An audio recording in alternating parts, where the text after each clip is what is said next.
The truck needed an oil change. That's the only reason I came back early. I had planned to spend the full weekend up at my brother-in-law's cabin in Gatlinburg, 3 days of fishing, bad coffee, and the kind of quiet that a 64-year-old man earns after 4 decades of working. But on Saturday morning, I was loading my gear into the bed of my F-150 when I noticed the oil light had been flickering on the drive up.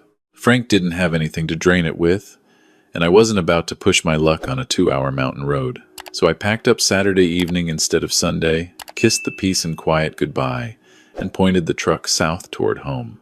I pulled into my driveway just after 9 on Saturday night. There was a car parked along the side of my house, a silver Audi, backed in close to the fence line like whoever parked it was trying to keep it out of sight from the street.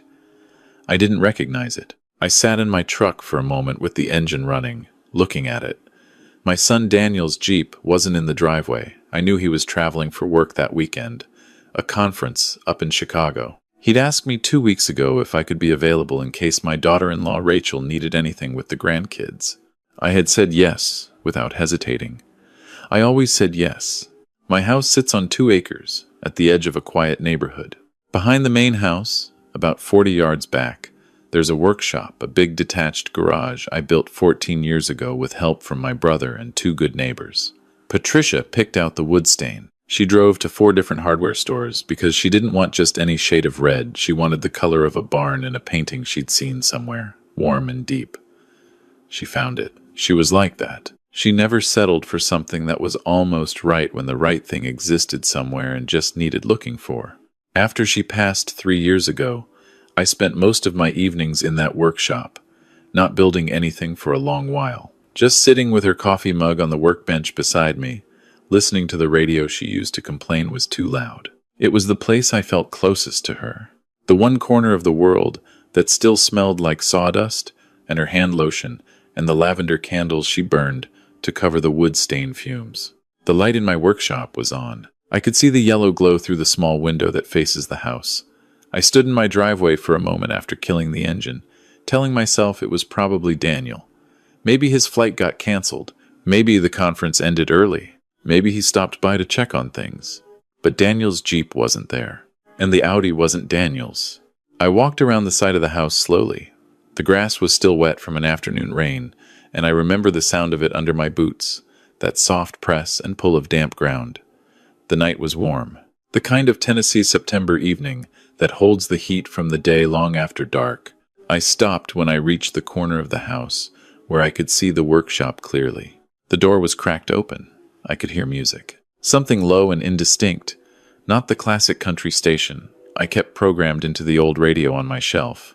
This was different, smoother, the kind of music that plays in restaurants where the portions are small and the prices aren't written on the menu. I recognized my daughter-in-law's laugh. I stood there with my hand on the corner of the house, and I felt something cold settle in my chest. Not surprise, exactly. Something worse than surprise. Something that felt like watching a piece of furniture tip over in slow motion, that helpless moment between when you know it's going to fall and when it actually hits the floor. I thought about walking back to my truck. I thought about it seriously. I told myself I was wrong. I told myself Rachel had a reasonable explanation. She was close with her sister. Maybe they were having a girls' night and borrowed the space. Maybe one of her friends had car trouble. Maybe 100 things. I walked to the workshop door and pushed it open.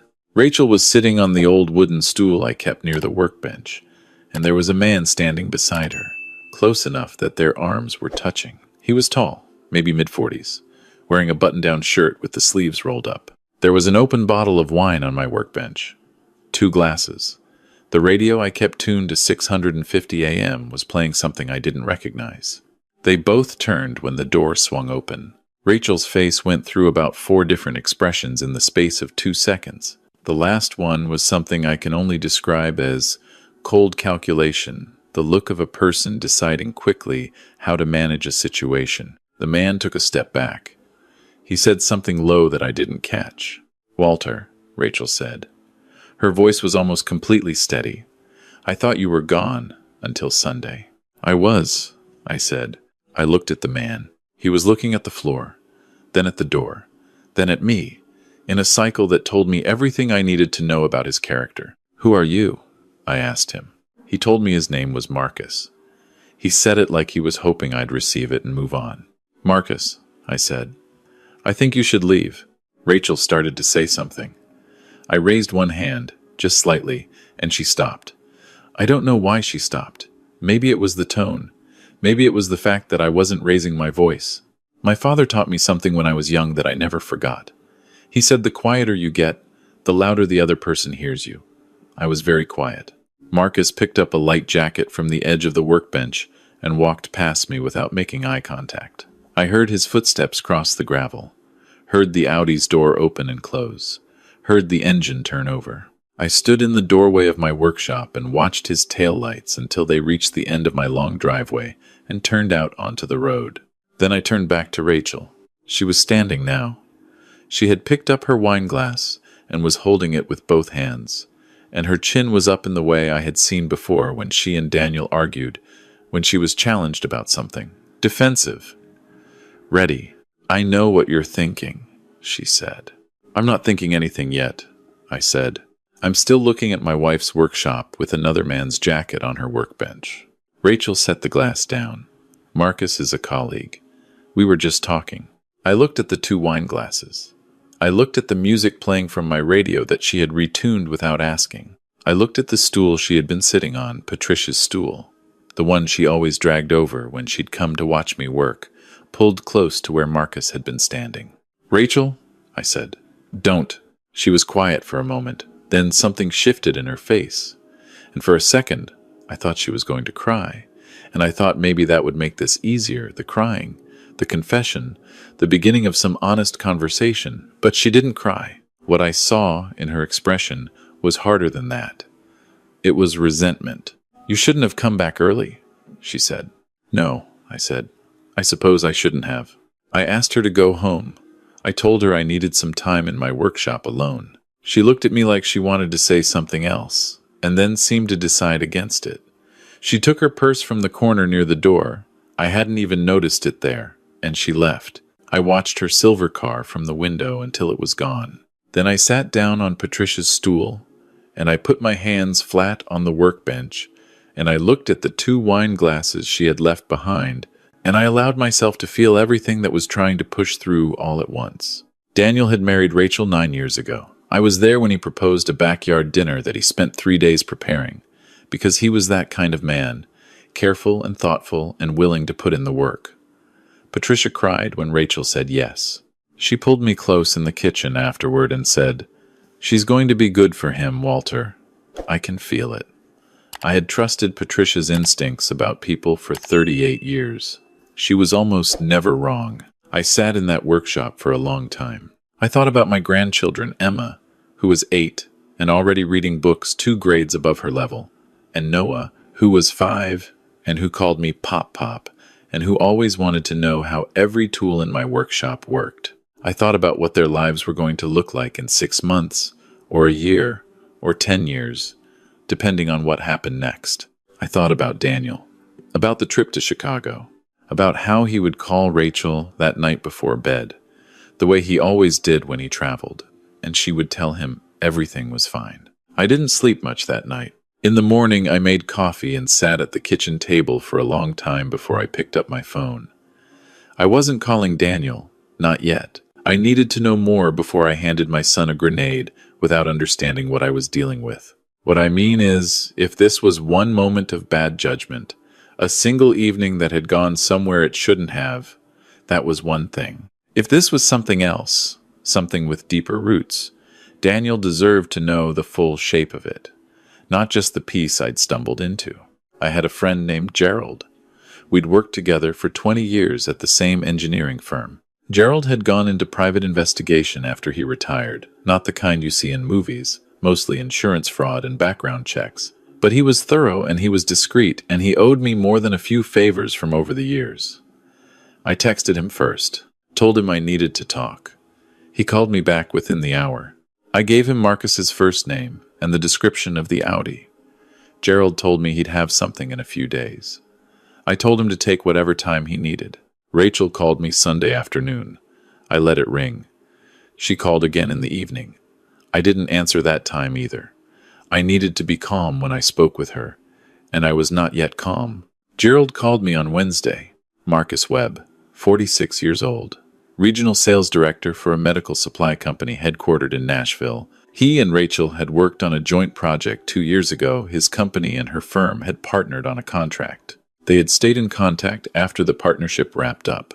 He was married. His wife's name was Sandra. They had a daughter, 9 years old, and a son who was 7. Gerald sent me 2 photographs. I won't describe them in detail. I'll just say that what was in those photographs was not 2 colleagues having a glass of wine and talking.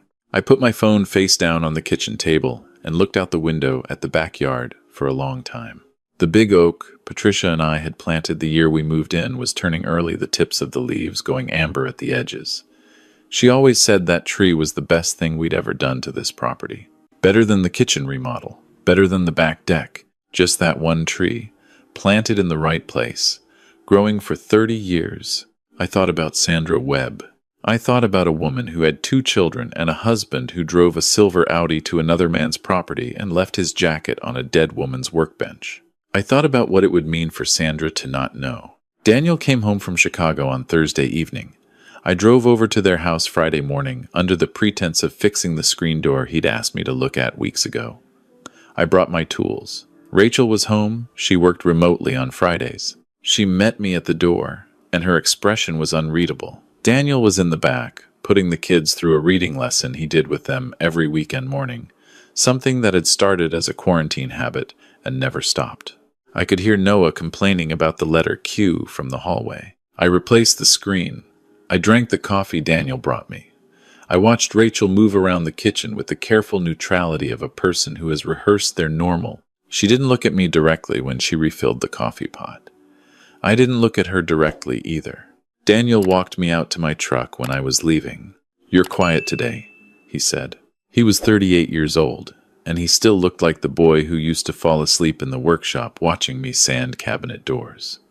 Tired around the eyes lately, he'd been working too hard. I knew that. He was the kind of man who took on more than his share without being asked, which meant people kept giving him more. "Just tired," I said.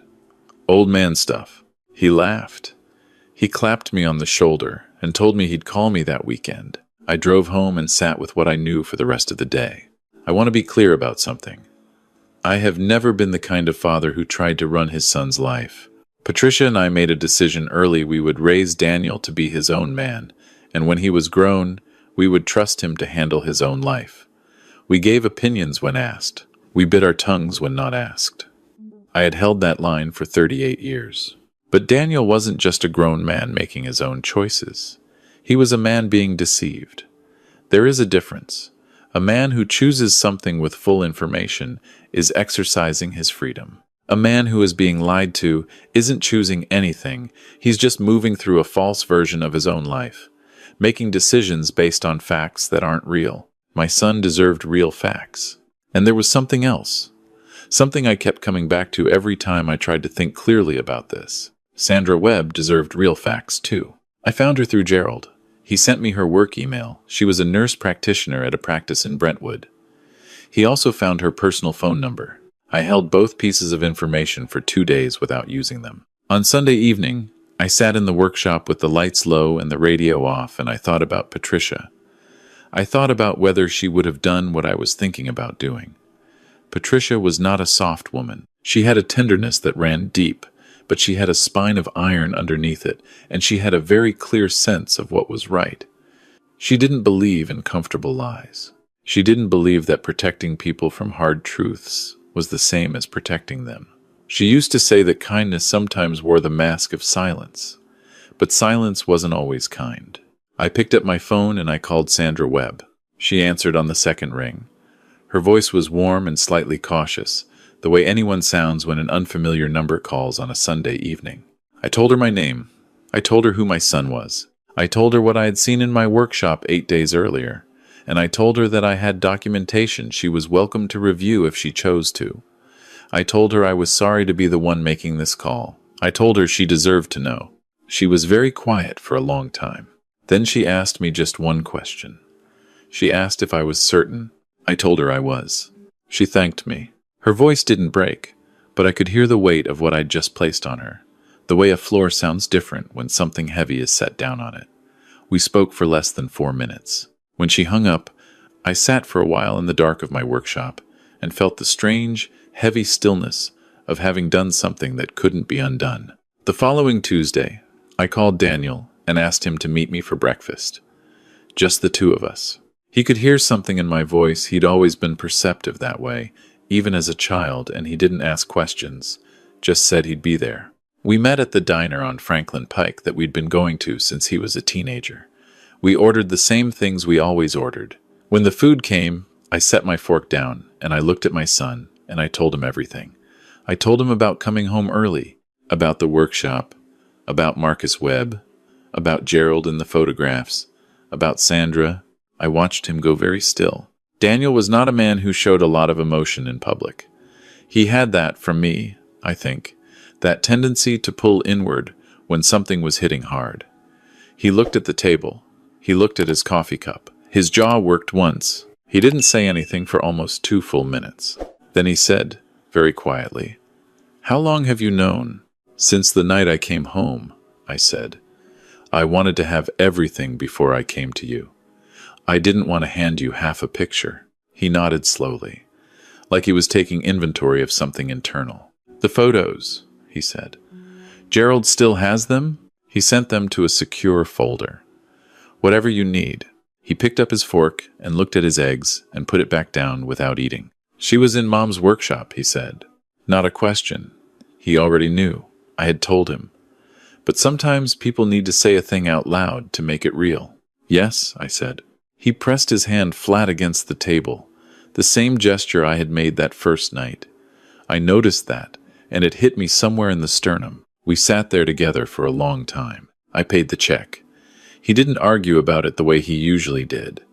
We walked out into the pale October morning, and he stood at his Jeep with his hands in his jacket pockets, looking at nothing in particular. "I have to think," he said.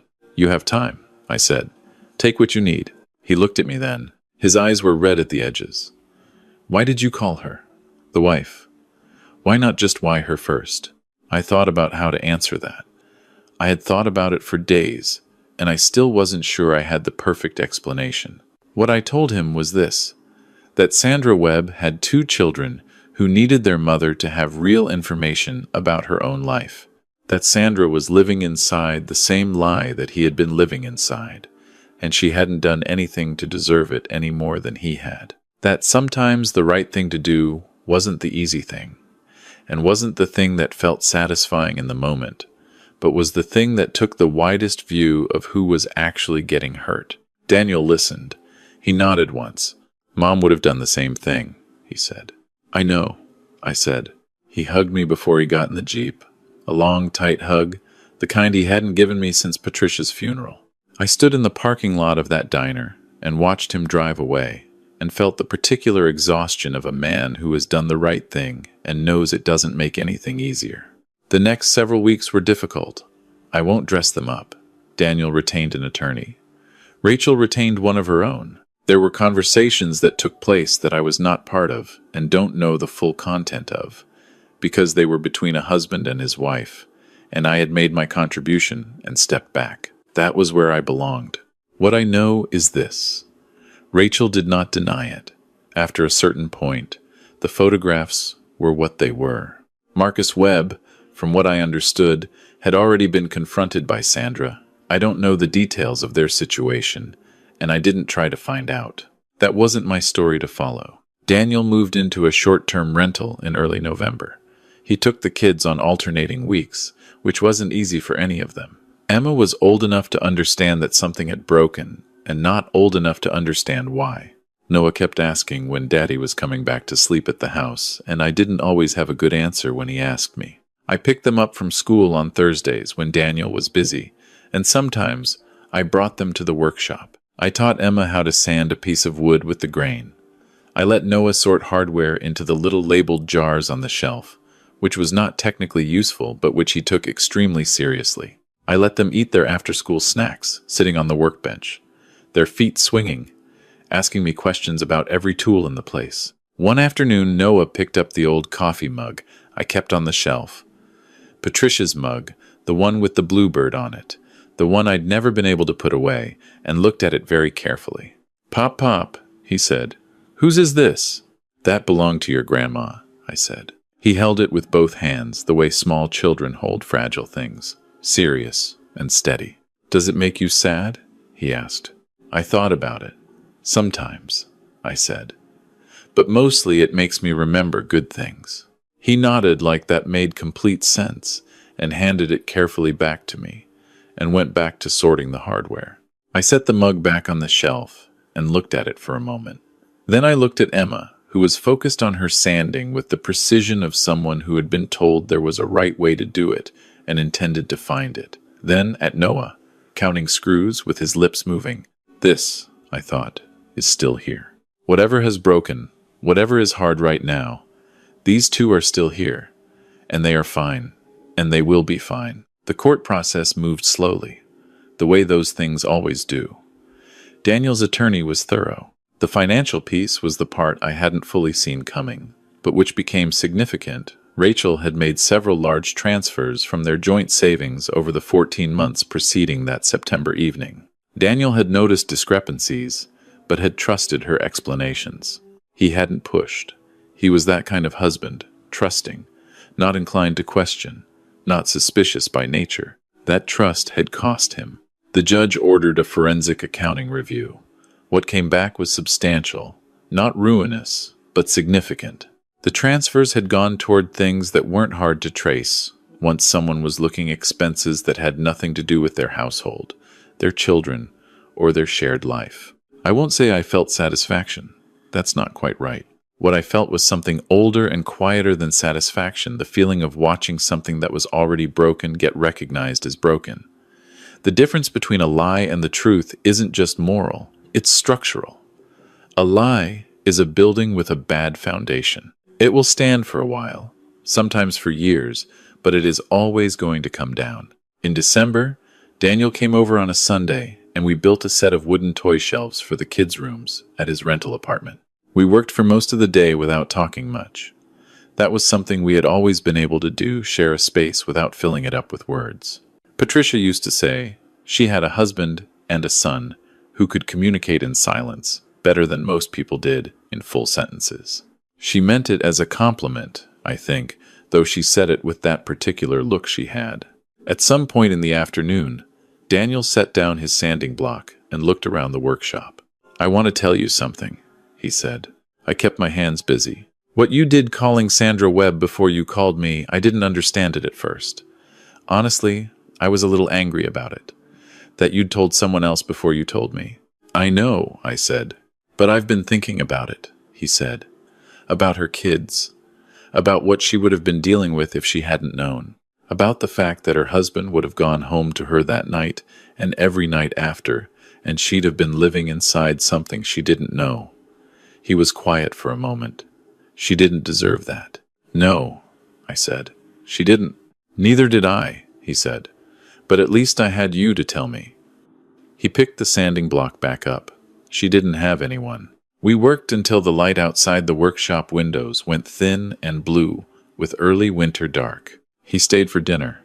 We ordered pizza, because neither of us had remembered to plan anything better, and we ate it at the kitchen table the way we used to when he was young, and Patricia was late getting home from one of her evening walks, and it was just the two of us making do. He talked about the kids, about how Emma had started writing short stories at school, and how her teacher had called to say she had real talent, which I already knew from the stories she read to me in the workshop while I worked. He talked about a new project at work, something he was genuinely excited about for the first time in a while. He talked about small things, ordinary things, the kind of conversation that means a person is finding their way back to their own life. I listened. I ate my pizza. I thought about Patricia. I thought about how she would have handled all of this. She would have cried at the right moments and been tough at the right moments, and she would have known instinctively the difference. She would have had the exact right thing to say to Daniel that I was never quite able to find. But she also would have trusted me to show up and do what needed doing, and to love our son the right way, even when I didn't have the words. That, I thought, I had done. After Daniel left, I walked out to the workshop and turned on the lights. I had been spending evenings out there again, building things now, instead of just sitting. A set of coat hooks for Emma's room. A small step stool for Noah. It was good to be using my hands again, to be making something. I stood at the workbench and looked at the space. The wine glasses were long gone. I had washed and put them away that same night, which was maybe a smaller gesture than it sounds. The radio was back on 650 AM. Patricia's coffee mug was on the shelf where it always was. I thought about what Rachel had said to me that night. You shouldn't have come back early. She had meant it as a complaint. As a grievance? As if the problem was my inconvenient timing. I had turned that sentence over in my head many times in the months since. But here's the thing. She was right. If I hadn't come back early, I wouldn't have known. If I hadn't known, Daniel would still be living inside a lie. Sandra Webb might still be living inside one too. The financial transfers would have continued. The children would have grown up in a household built on a false floor. Everything that was broken before I walked into that workshop. I didn't break it. I just saw it. Seeing it was enough. I picked up the coffee mug and held it for a moment the way I sometimes did at the end of a long evening. The ceramic was cool and smooth under my fingers, the bluebird on the side worn slightly from years of use, the handle still solid. I set it back on the shelf. I turned off the radio. I turned off the lights and walked back through the October dark to the house. Above the tree line, the sky was clear and full of stars. The oak in the backyard was bare now, all the amber leaves down, but the tree itself was solid and still, the way it had been for 30 years, the way it would be for 30 more. Sometimes that's what holding on looks like. Not dramatic, not loud, just still and present, and rooted deep enough that the seasons passing over you don't take you down. I went inside. I made tea. I sat at the kitchen table where Patricia and I had sat for 38 years of mornings, and I thought about my son and my grandchildren, and what comes next. What comes next is the hard, ordinary, beautiful work of rebuilding. Daniel will do it. I know that the way I know the wood grain of every piece of furniture in this house, intimately, from the inside out. He is that kind of man, patient and thorough, and willing to put in the work. He will be all right. The kids will be all right. And in the workshop behind my house, the one Patricia chose the paint for, where she used to sit on the wooden stool and talk to me while I built things, the tools hang in their places on the pegboard, and the radio still plays classic country, and there is still a coffee mug on the shelf with a bluebird on it. She chose this place well. She almost always chose well.